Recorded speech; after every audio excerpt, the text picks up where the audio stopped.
कथा में बात करना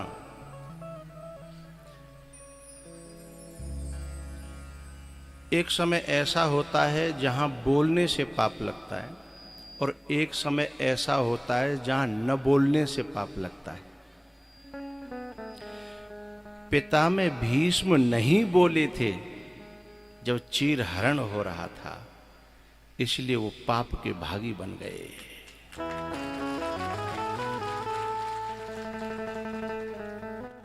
उस समय बोलना जरूरी था।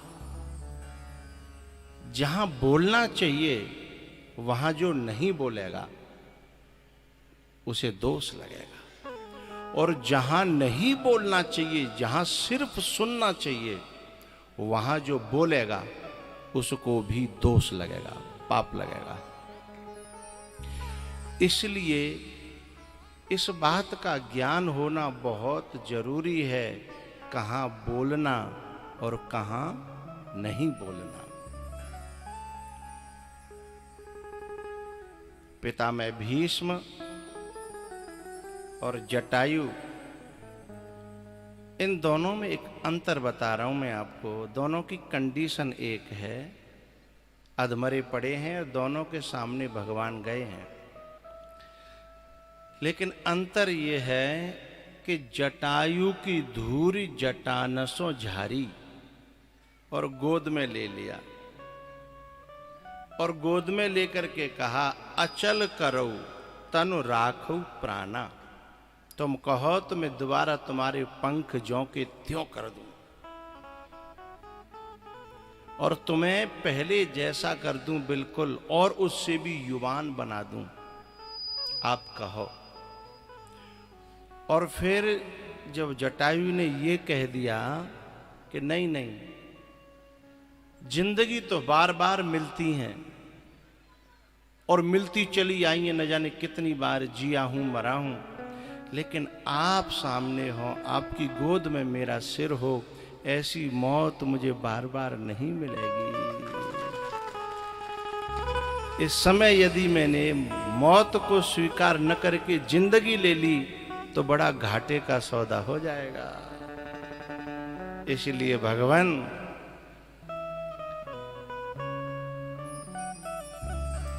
जन्म जन्म मुनि जतन कराही, अंतराम कहे आवत नाम। अब आप मुझे मौत दे दो, ऐसी मौत फिर नहीं मिलेगी, कृपा करो। अब एक यहां बड़ी अचम्भे की बात है, गीध देह तज धरे हरि रूपा, भगवान के स्वरूप को प्राप्त हो गया गीध, यानी उसे सारूप्य मुक्ति कहते हैं। 4 मुक्ति होती हैं, उसमें भगवान के स्वरूप को प्राप्त हो जाना, ये सायुज्य सारूप्य मुक्ति है। अब इस मुक्ति में मुझे एक प्यारी सी बात कहनी है आपसे।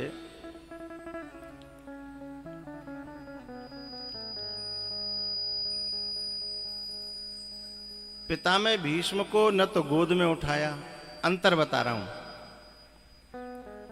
हाँ, पहले एक बात बता दूं, पितामह भीष्म और जटायु के जीवन शैली को बता दूं।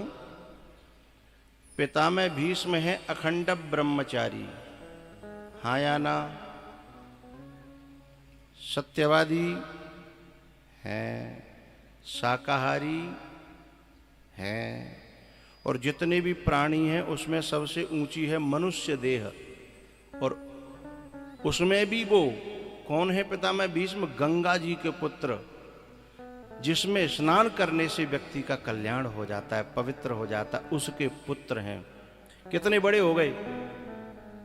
गंगा जी के पुत्र हैं, बृहस्पति के शिष्य हैं, सत्यवादी हैं, अखंड ब्रह्मचारी हैं, शाकाहारी हैं, धर्म धुरंधर हैं। कितनी और उपाधियां मैं गिनाऊं कम हैं। और एक है बेचारा गीध, न शाकाहारी है न ब्रह्मचारी है, न कभी टाइम से नहाता धोता है, न कोई बहुत बड़ा मनुष्य है, न कोई गंगा जी को पुत्र है, गीध अधम अति आमिष भोगी और गति दीनी जो जाचत जोगी। जो बड़े बड़े योगी यति सन्यासी हैं वे जिस गति को जाचत माने मांगते फिरते हैं तो भी मिले मिले न मिले, और वह गीध को वह गति भगवान जबरदस्ती दे रहे हैं कि ले लो ले लो। और एक है ब्रह्मचारी शाकाहारी धर्म धुरंधर गंगा के पुत्र, न तो बिने गोद में लयो न बिन की अपने हाथंते क्रिया करी, है ना, न उनकी धूर झारी, और जन उन्हें कौन सी गति दई जाको कोई विशेष ज्यादा वर्णन नहीं है। अब ये उल्टी गति क्यों हो गई? गीध की तुलना पिता में भीष्म से करें तो आचरण में गीध बहुत छोटा है। जिस योनि में जो जन्मा है वो भी बहुत अधम है? पिता में भीष्म बहुत ऊपर है हर मायने में। और पिता में भीष्म तो बचपन से ही भगवान का भजन करते हैं, गंगा जी के पुत्र हैं ना, गंगा पुत्र हैं, बचपन से भगवान का भजन करते हैं। और जटायु ने तो बेचारे ने बेचारा भजन का जानतो बुका जानतो, वो तो दिनों रात उड़ते उड़ते ये देखता है कि कल साणा में कितकू पोयो मर्यो, उन्हें ढूंढता फिरता है ना। ऊपर देखो तुम, ऊपर से उड़ेगा यूं घूमता रहेगा और नीचे निगाह रहेगी कि नए नगला में कोई मर्यो के पोयो, कल साणा में मर्यो के हिंडोन में मर्यो के बयाने में, यही काम वहां पे दिनों रात। और ऐसे अधम जीव को आज भगवान अपनी गोद में उठाई और कह रहे हैं कि तात कर्म निज ते गति पाय। खचाखच नहीं भर रहा मेरा स्वर। तात कर्म निज ते गति पाय। जटायु ने कहा आपकी कृपा है, आपका ये करुणा है जो आप मुझे यहाँ आगे मिल गए। तो कितनी प्यारी बात की राम जी ने। बोले ना, तुमने अपने कर्म से गति पाई है, मेरी जा में कोई कृपा ना। अब जटायु को कर्म खोजे जबते जन्म का जबते मरवे तक, तो न तो कहूं केदारनाथ गयो, काऊ पता हो शायद गयो हो केदारनाथ, न कैला देवी आयो जटायु आयो का काउन देखो हो ना आयो, न माने कबू घर में सत्यनारायण की कथा कराई है। भागवत तो छोड़ो, सत्यनारायण की कथा ना कराई। फिर ऐसो कौन सो कर्म हो जो दिनों रात मांस खावे वारो गीध, ऐसो कौन सो कर्म है गो भाई कि जो भगवान कह रहे हैं कि तात कर्म निजते गति पाई, जो भीष्म को नहीं मिल रही और जो जटायु को मिल रही है। अच्छा एक बात,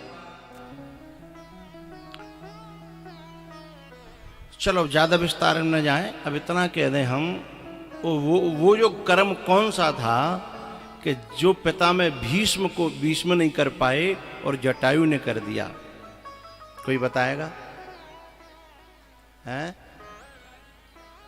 सीता जी की रक्षा। अच्छा, और कोई?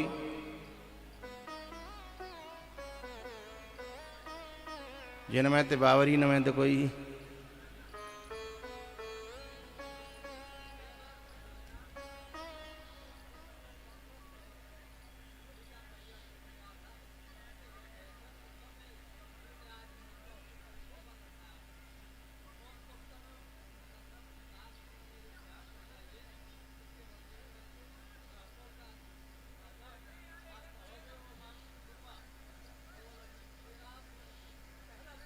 क्या बात है, वाह वाह।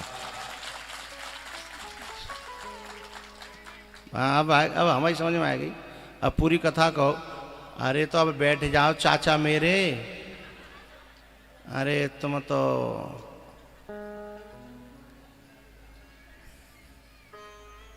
ताली क्या बज गई, तुम तो उड़न लगे, जटायु से ऊपर उड़ गए। वो संकेत किया जाता है, हम समझ गए। अब हम सुनाएंगे तब सबकी समझ में आवेगी।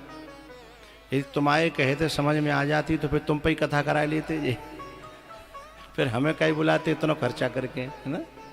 लेकिन आपने बात बहुत अच्छी कही है, बहुत ही प्यारी बात कही है।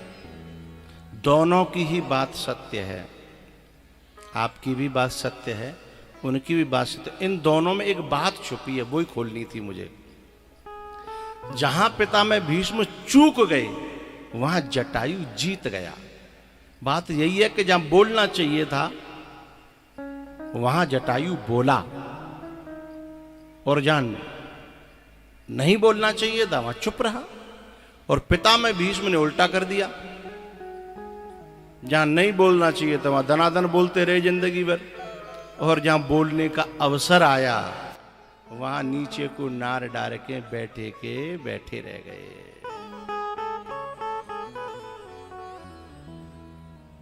दो जगह नारी की इज्जत पे बात आई। एक तो द्रौपदी की और एक सीता जी की। वहां भी एक हरण कर रहा था और यहां भी एक हरण कर रहा था, है? नारी का अपहरण हो रहा था, नारी की आबरू पर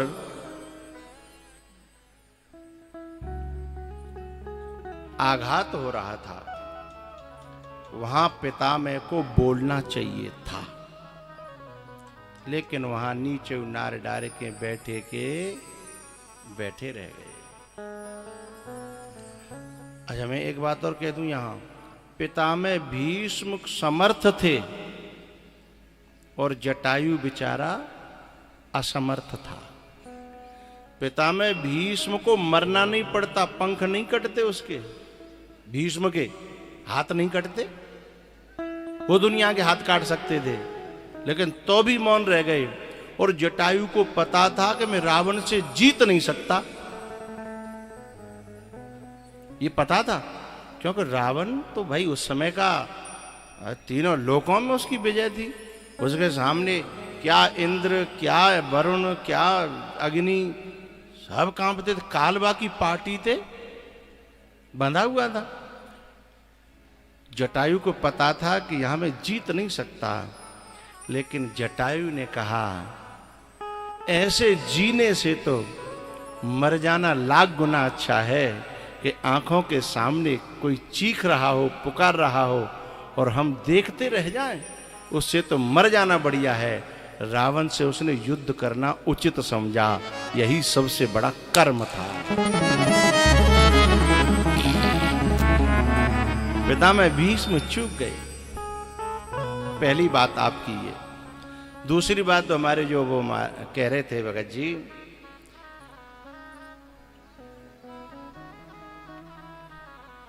जब राम जी से जटायु ने कहा कि आपकी कृपा से मिली है ये गति, तो राम जी ने कहा ना, तात कर्म निजते गति पाई। तो वो कर्म क्या था? परोपकार। तो एक तो सीता जी के लिए अपनी जिंदगी को दांव पर लगा देना, ये परोपकार था, और इन्होंने एक परोपकार और किया था पहले। वो बता रहे थे भगत जी कि एक बार जो है दशरथ जी महाराज आकाश मंडल से शनि की दृष्टि के कारण जब गिरे थे, तो जटायु ने वहां परोपकार किया, दशरथ जी की जान बचाई अपने पंखों में लेकर के, हैं? वो भी परोपकार था। इसलिए राम जी को कहना पड़ा ये तुमने कौन सा कर्म किया? वो पूछने लगा जटायु कि मैंने कौन सा कर्म किया ऐसा? मेरे तो जीवन में न आहार बढ़िया, न व्यवहार बढ़िया, न कोई पूजा, न पाठ, न भजन, न कोई तीर्थ यात्रा, कुछ भी तो नहीं है। फिर क्या किया मैंने? तब कहते हैं राम, परहित बस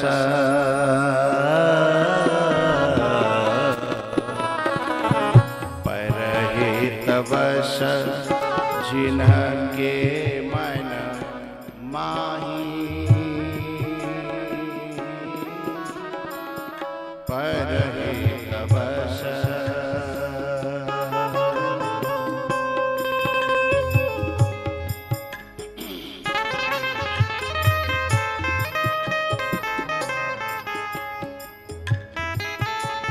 हमारे ये रामनिवास जी चारों भाई हैं और इनको जो खानदान आए हुए वहाँ से, इनकी जो मित्र मंडली वहाँ से आई है बड़ौदा से, अब ये लोग इसमें लगभग 25 से 30 लाख रुपए खर्च आराम से हो जाएंगे इनके। अब 25 से 30 लाख रुपए खर्च हो जाएंगे, बाकी बदले न तो जिन्हें कोई सोने की लर दे रहो हैं, न जिन्हें कोई प्लॉट दे रहो, और फिर जो कायकू जी ने पैसा बर्बाद कर भी आए हैं। यदि कोई यहाँ को हो तो कल साणा को और ऐसा कर रहा हो तो बाकी कान पे कह भी 50 आ जाते, बढ़िया प्लॉट और बढ़िया जगह आवेगी। 30 लाख को तो फ्रेश आवेगा एकदम बढ़िया, क्यों बीघा आ जाएगा खेत लेगा तो है, जिन्हें कछु ना डरे हो हैं?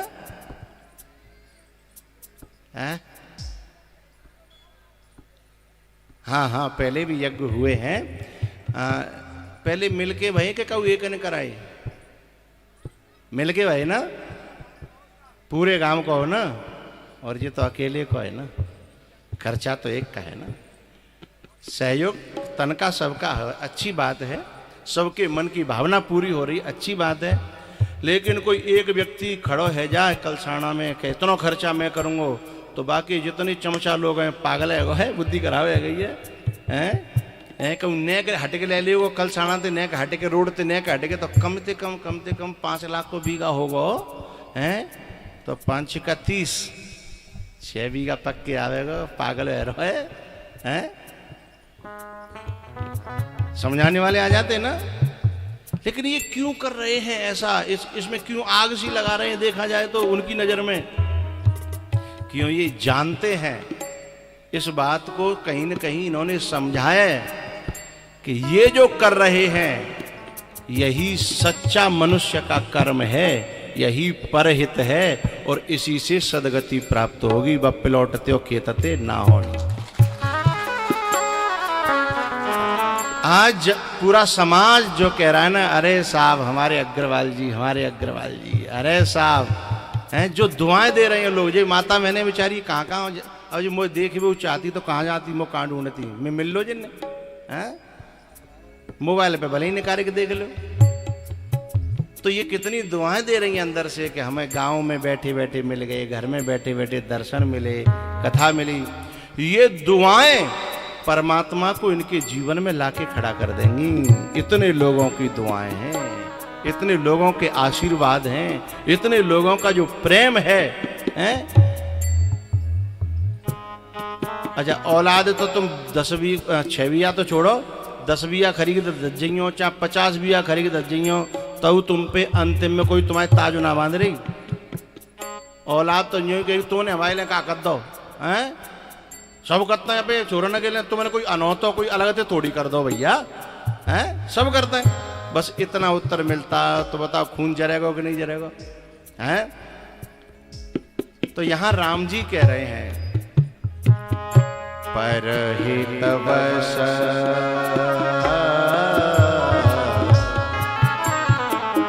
परहित बस जिनके मन माही, तिन कहूँ जग दुर्लभ कछु नाहि।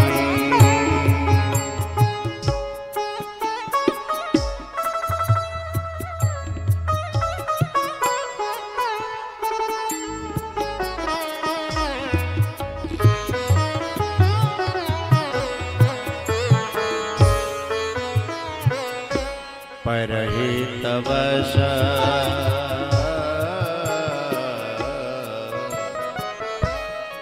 जिनके मन माही, न कहूँ जग दुर्लभ कछु नाहि।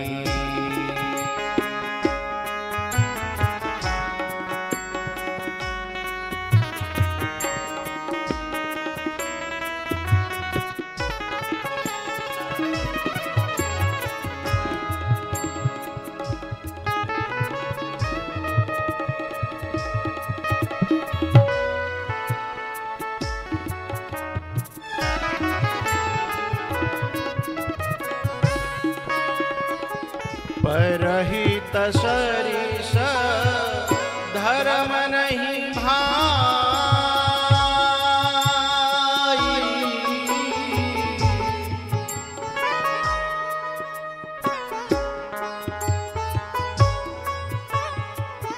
परहित सरिस धर्म नहीं भाई।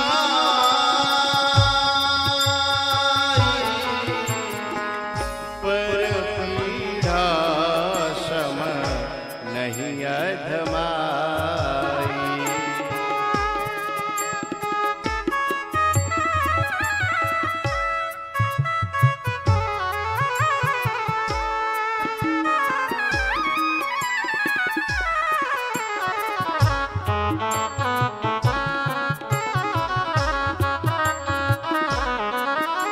आवाज खोलनी नहीं पूरी।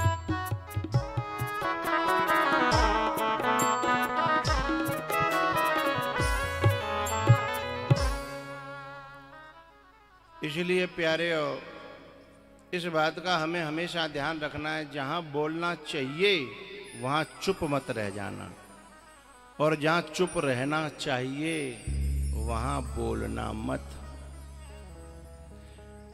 तो कहां नहीं बोलना चाहिए? अपने से बड़ों के सामने।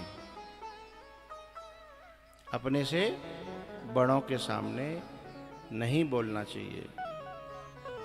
और बोले कहाँ चुप नहीं रहना चाहिए? बोले जहां अन्याय हो रहा हो वहां चुप नहीं रहना चाहिए। पितामह भीष्म को गति दे करके भगवान द्वारिका गए। इधर परीक्षित जी का जन्म हुआ, और परीक्षित जी महाराज थोड़े से बड़े भये तो युधिष्ठिर जी ने परीक्षित जी को राज्य दे दिया और स्वर्गारोहण के लिए उत्तराखंड में चले गए। परीक्षित जी महाराज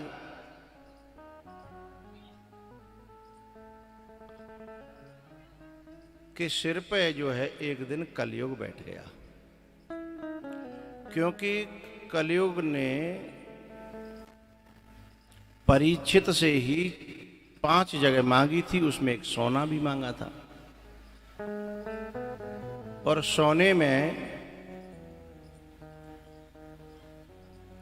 सोने की बात आई है तो मैं याद दिला दूं, माता बहनों को सोना चांदी, ओरिजिनल सोना चांदी घर पे रखना चाहिए, और नकली सोना शरीर में पहनना चाहिए। ओरिजिनल तुम्हारे पास घर में रखे हो, कोई दिक्कत नहीं है, लेकिन शरीर पे ज़्यादा लाद के चलोगे तो फिर तुम्हें कई मुसीबतों का सामना करना पड़ेगा। और कथा में तो कबू ओरिजिनल पैर के नहीं आवे, क्योंकि आजकल कथा में भी जो है ऐसे लोग आने लगे हैं, लुटेरे लोग, कोई चोरी चपाटी करने वाले।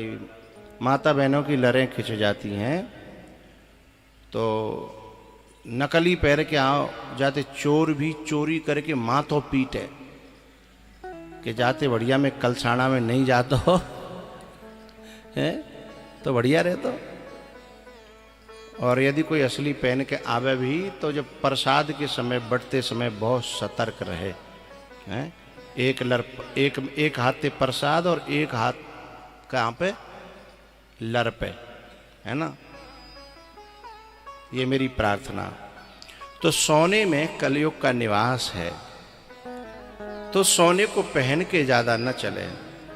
लेकिन माताओं को तो ये शौक होता है कि जब तक 4-6 उन्हें देख के उनके सोने चांदी फूक नहीं जाए तब तक उनकी आत्मा को तसल्ली मिलती नहीं है। ऐसा शौक करना चाहती हूँ।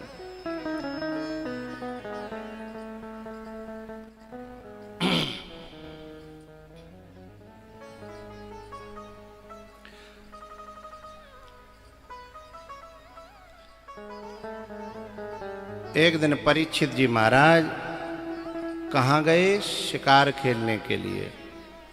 जंगल में देखा तो एक आश्रम में भूखे प्यासे होकर के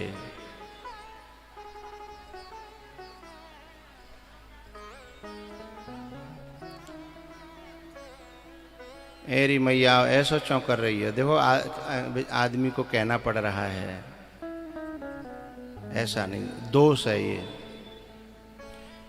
कोई जो वैसे खानदान की होती है वो समझता ना है।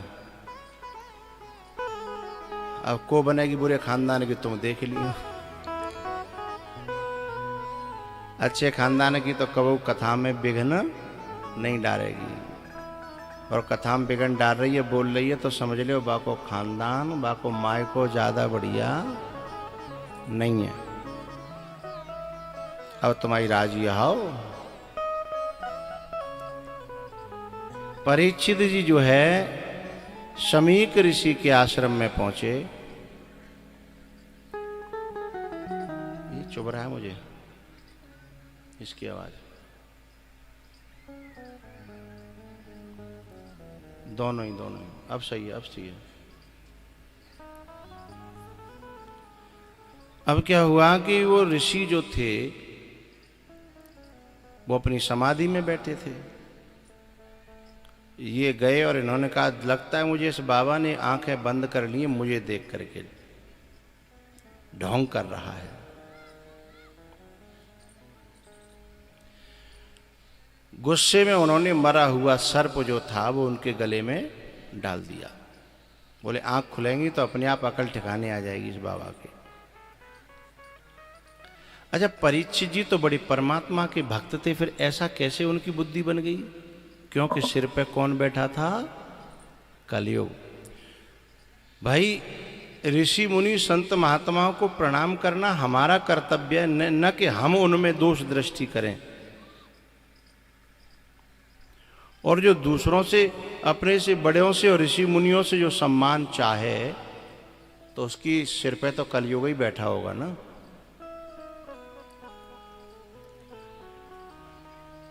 मरा हुआ सर्प डाल दिया तो उनके बच्चे ने, श्रृंगी ऋषि ने आकर के श्राप दे दिया कि 7वें दिन उस व्यक्ति को नागों का राजा तक्षक डस लेगा। किस व्यक्ति को? जिसने ये मरा हुआ सर्प डाला है। अब क्या हुआ? ये सूचना जो है परीक्षित जी तक पहुंची जब मुझे श्राप लग गया। उसी क्षण उन्होंने निर्णय कर लिया कि 7 दिन बचे हैं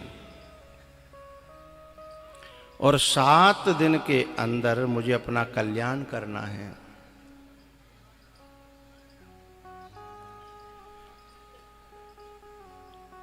भैया तुम पे कितने दिन बचे हैं? भरतपुर आयो, तुम पे भी 7 ही दिन आए। 8वां दिन हथवीना, सोमवार, मंगर, बुध, बृहस्पति, शुक्र, शनिचर, एतवार, फिर क्या है वो? 7 ही दिन आए। अच्छा, परीक्षित को तो कन्फर्म था कि 7 दिन पूरे हैं, लेकिन हम लोगों में से सबको कोई कन्फर्म थोड़ी है कि 7 दिन पूरे हैं, है ना। लेकिन परीक्षित जी को चिंता हो गई कि कल्याण कर लेना चाहिए, लेकिन हमको चिंता नहीं हो रही। बस यही दुर्भाग्य है कि हमें चिंता नहीं हो रही। हमें चिंता हो जाए ना तो समझना भगवान की कृपा हुई है। भगवान की कृपा के बिना और सत्संग के बिना ये चाह जगती नहीं है कल्याण की। हमारी बुद्धि पर माया का पर्दा पड़ा रहता है।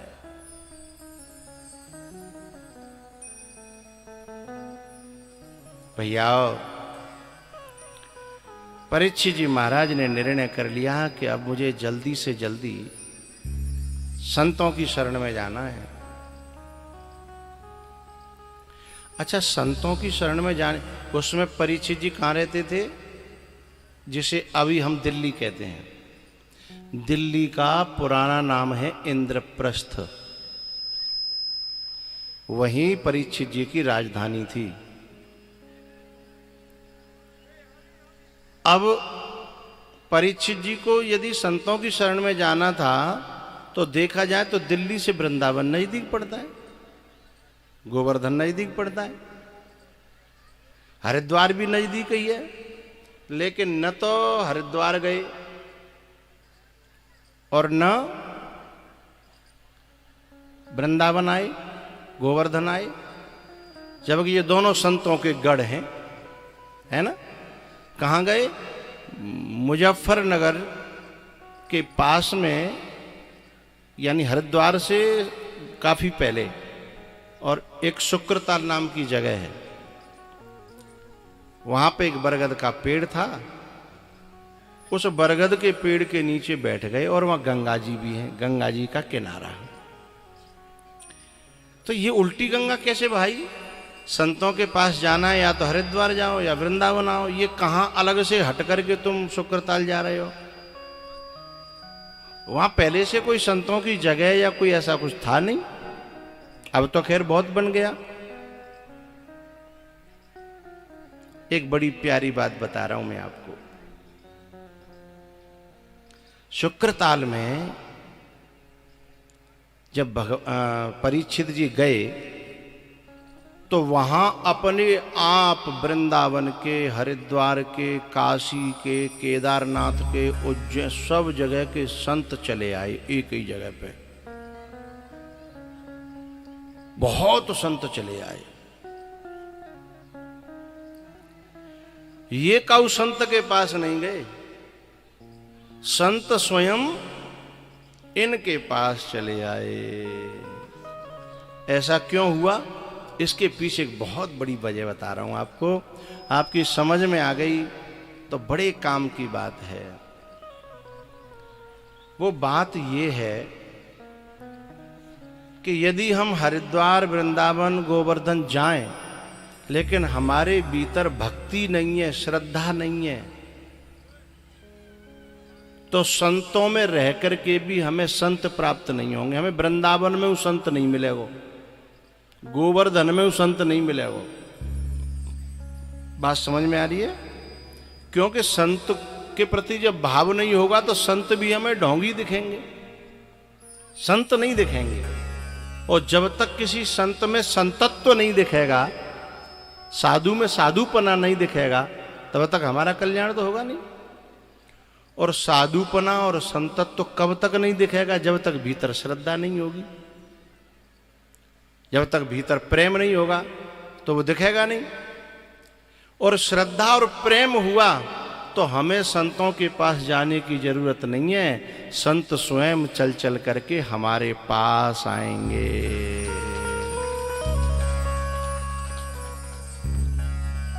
रामनिवास जी, ये संत इधर बैठे हैं, संत भगवान 3-4 बैठे हैं, आप इनमें से किसी को नहीं जानते हो, और ये आपके यहां आए हैं। क्यों? भैया आपके अंदर भाव है, श्रद्धा है, प्रेम है, उदारता है, इसलिए आपको इनके पास नहीं जाना पड़ा। ये आपकी उदारता को, प्रेम को, भक्ति को देख करके अपने आप चल चल करके यहां आ रहे हैं।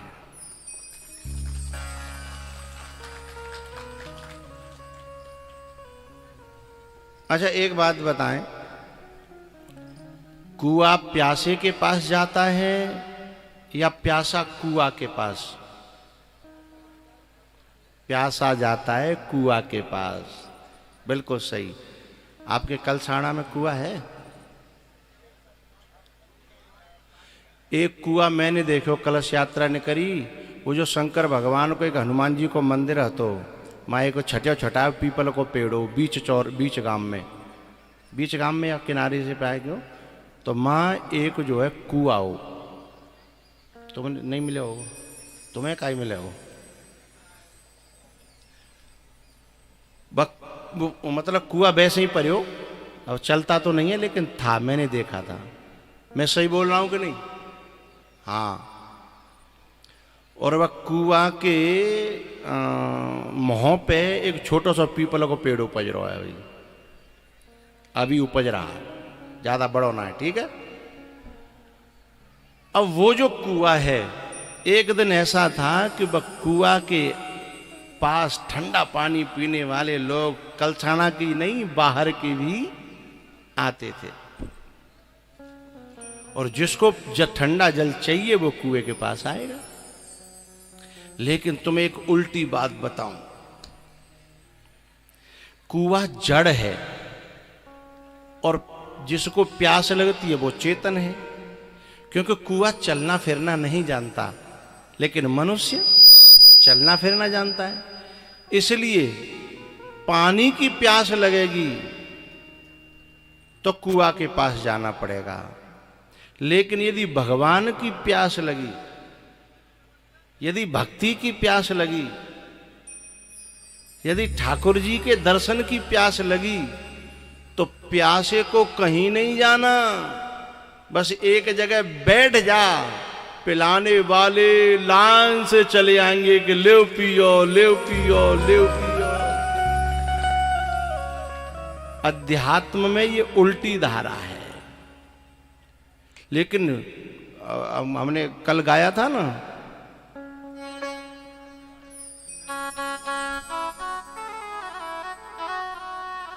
तेरी प्यास बुझाएगा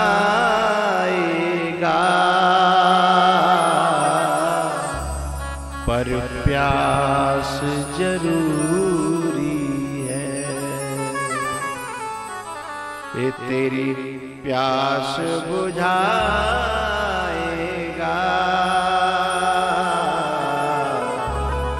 पर प्यास जरूरी है। तेरा साथ निभाएगा, तेरा साथ निभाएगा,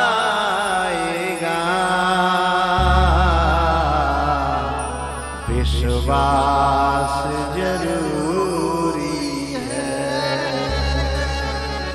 तेरी प्यास बुझाएगा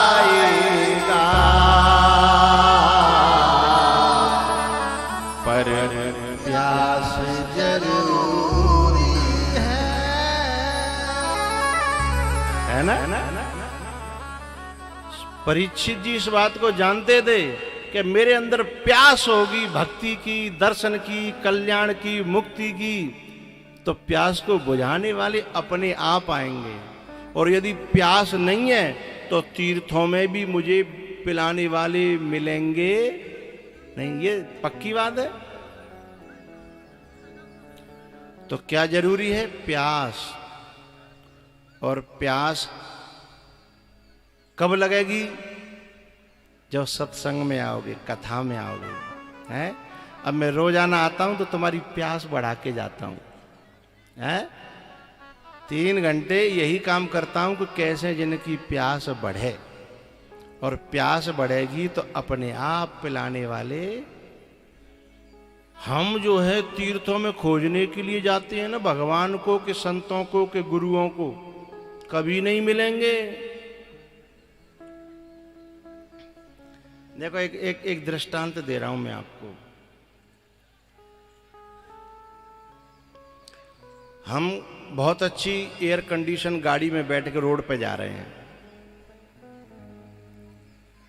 और हमको टॉयलेट लगी, तो हम रोड पे हर समय यही देखेंगे कोई जगह मिल जाए, कोई जगह मिल जाए, जे मिली जे मिली जे मिली। और जब तक शांति नहीं मिलेगी, जब तक हम जो है उसका त्याग नहीं कर देंगे, हर जगह हम जगह ढूंढेंगे। और जब हम उससे निवृत्त हो जाएंगे तो फिर हमें जगह ढूंढने की ध्यान ही नहीं जाएगा। जगह होंगी तो निकल जाएंगी, जगह होंगी भी तो निकल जाएंगी। हमें प्यास लगी है तो हम रोड पे चलते चलते निगाह मारेंगे, नल मिल जाए, कि हैंडपंप मिल जाए, कि कोई टंकी को नल मिल जाए, कि कुआं मिल जाए, है ना? वो प्यास नहीं है तो इन कितने कुआं निकल गए, दिखे ही नहीं, हाँ या ना? ऐसे ही जब भक्ति की और भगवान की प्यास जगेगी ना, तो फिर कोई कुआं निकलेगा नहीं, कोई संत निकलेगा नहीं, हैं? तो जब परीक्षित जी महाराज वहां बैठे तो आए मिलन सिद्ध मोनि ज्ञानी। तबला की आवाज नहीं आ रही है।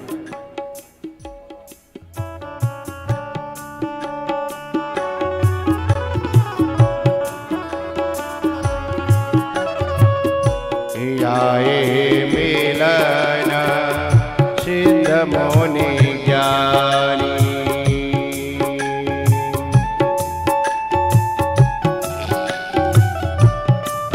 मेरे में डाल दो, मेरे में।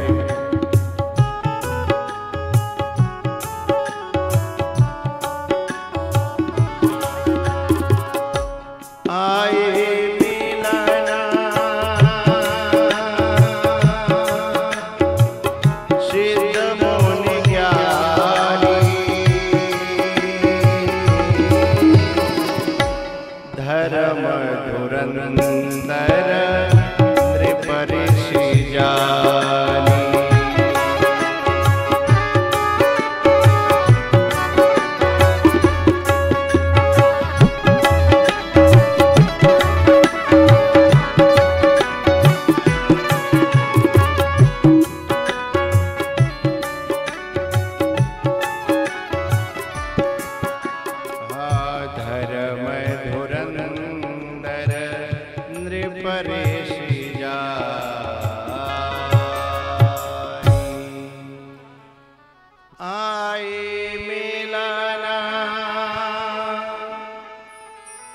स्वयं ऋषि मुनि संत महात्मा मिलने के लिए आए, प्यास बुझाने के लिए कुआं आए। ऋषि मुनि संत महात्मा तो पिलाते हैं ना अमृत, लेकिन भैया समस्या थोड़ी जटिल थी। इतनी समस्या जटिल थी कि 7 दिन के अंदर मुक्ति कैसे हो।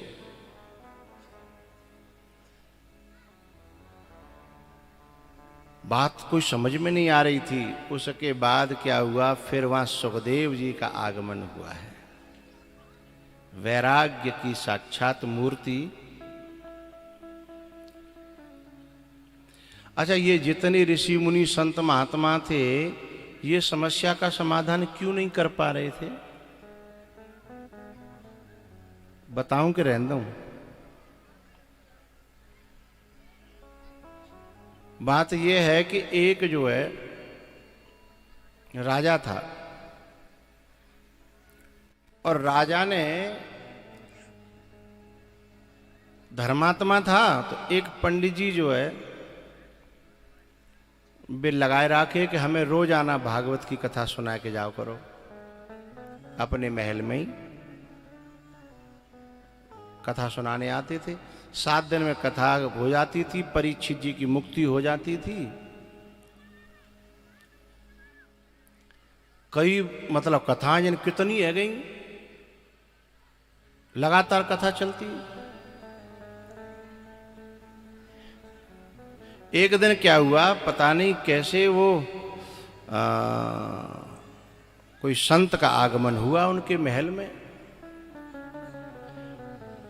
तो राजा ने बताया कि महाराज आपकी कृपा से भागवत कथा चलती है, मैं रोज श्रवण करता हूं। तो संत ने कहा कि परीक्षित की तो एक ही कथा में मुक्ति हो गई थी, तुमने इतनी कथा सुन ली, अभी तक मुक्ति नहीं हुई। बोले मुक्ति फुक्ति तो ना भई। तो बोले क्यों नहीं भाई? राजा ने पूछा महाराज जी से। महाराज जी ने कहा वो पंडित जी को बुलाओ, तब हम बताएंगे क्यों नहीं हुई। पंडित जी को बुलाया गया। पंडित जी जब परीक्षित जी की एक बार ही कथा सुनने से मुक्ति हो गई थी, तो तो फिर राजा की मुक्ति क्यों नहीं हुई? तुमने तो कितनी कथा कर दी होंगी? बोले अनगिनत, गिनती नहीं है। बोले फिर क्यों नहीं हुई? पंडित जी बोले जी तो मऊआ ना पता। तो राजा ने कहा महाराज जी आप बता सकते हैं? बोले हाँ बता सकता हूं। बोले थोड़ी देर के लिए आपको मैं जो करूंगा उससे नाराज मत होना। बोले ठीक है। 2 रस्सी मंगवाई, पंडित जी जा खम्मते बांधे और राजा जा खम्मते बंधवा दो। संत ने कहा कि पंडित जी जा राजा खोलो। पंडित जी बोले मैं खुद ही बंधे पर हूं, मैं कहां से राजा खोलूंगा? मैं तो खुद ही बंधा पड़ा हूं, मैं राजा को कहां से खोलूंगा? महाराज संत ने कहा राजा से महाराज आप ही पंडित जी को खोल दो। बोले महाराज मैं तो खुद ही बंधे पड़े हूं, मैं कहां से खोलूंगा? संत ने कहा कि आपका उत्तर मिल गया हो तो मैं जाऊं? बोले उत्तर कहां दे आपने? आप तो हम बांध दे, उल्टे बांधे और दे। तब संत ने कहा कि राजन जो जीवन मुक्त है, जो संसार के इन गृहस्थ के जंजालों से जो स्वयं मुक्त है, जो इन संसार के मोह माया से जो स्वयं मुक्त है, वही किसी को मुक्त कर सकता है जो खुद बंधा हुआ है? वो मुक्त करना तो दूर, मुक्ति की बात ही नहीं कर सकता। भाई मुक्ति की बातें कालन देनो तो बंधे को बंधा मिला, केहि विधि कौन छुड़ाए। बंधे को बंधा मिला, केहि विधि कौन छुड़ाए। सेवा कर निर्बंध की, तो पल में दे छुड़ा।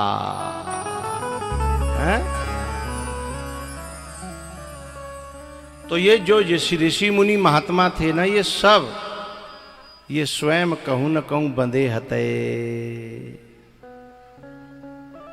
और जंजीरें कोई एक तरह की तो होती नहीं है, अलग अलग।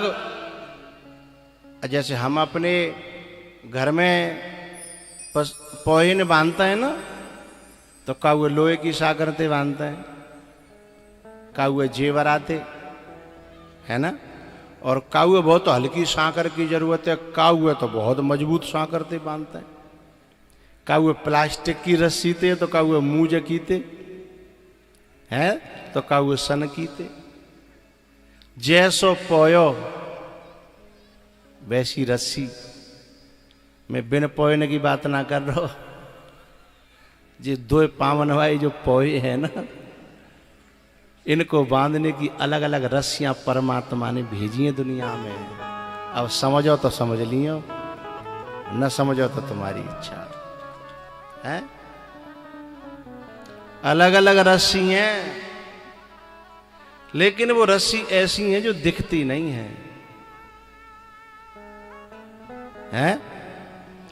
एरी मैया 4 बजे के बाद में कथा चलती रहे तो कछु ऐसी हैं कि फिर हाथ जोड़ के चुपचाप खिसक वो चालू कर देते हैं।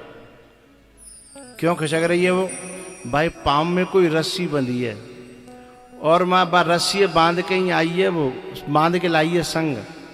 जब 4 बजेंगे सोई वो रस्सी खींच वो चालू कर देगी कि आजा सानी को भैंस ठाड़ी है, आजा।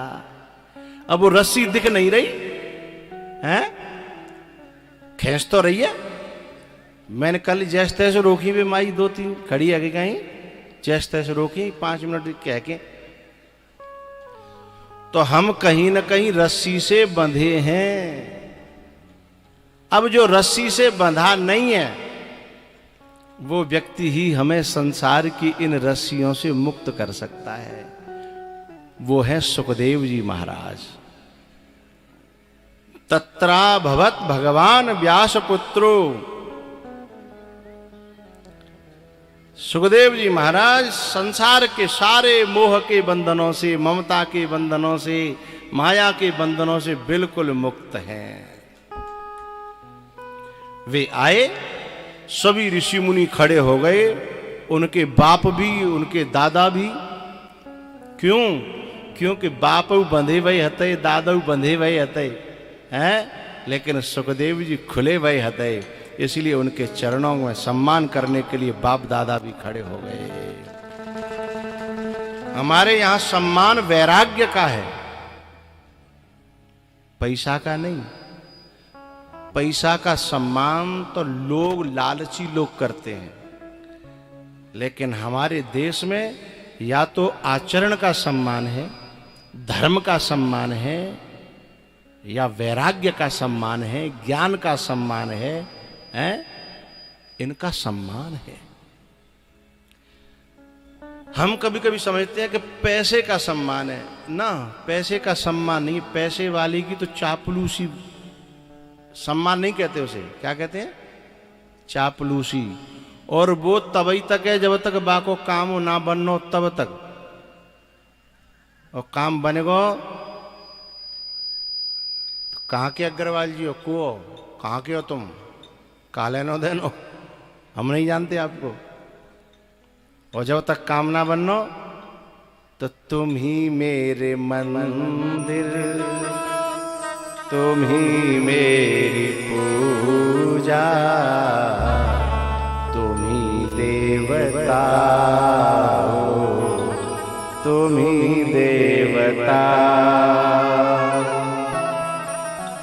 तो ये है ना, ये चापलूसी है, ये सम्मान नहीं है, ये प्रेम नहीं है, ये लगाव नहीं है, ये चापलूसी है। लेकिन सुखदेव जी जब आए हैं ना, तो सारे ऋषि मुनि सम्मान में खड़े हो गए। परीक्षित जी को इशारा किया कि चरणों में गिर पड़ो, हो गया तुम्हारा कल्याण। ऐसा महापुरुष न भूतो न भविष्यति, ऐसा मिलना बड़ा मुश्किल है।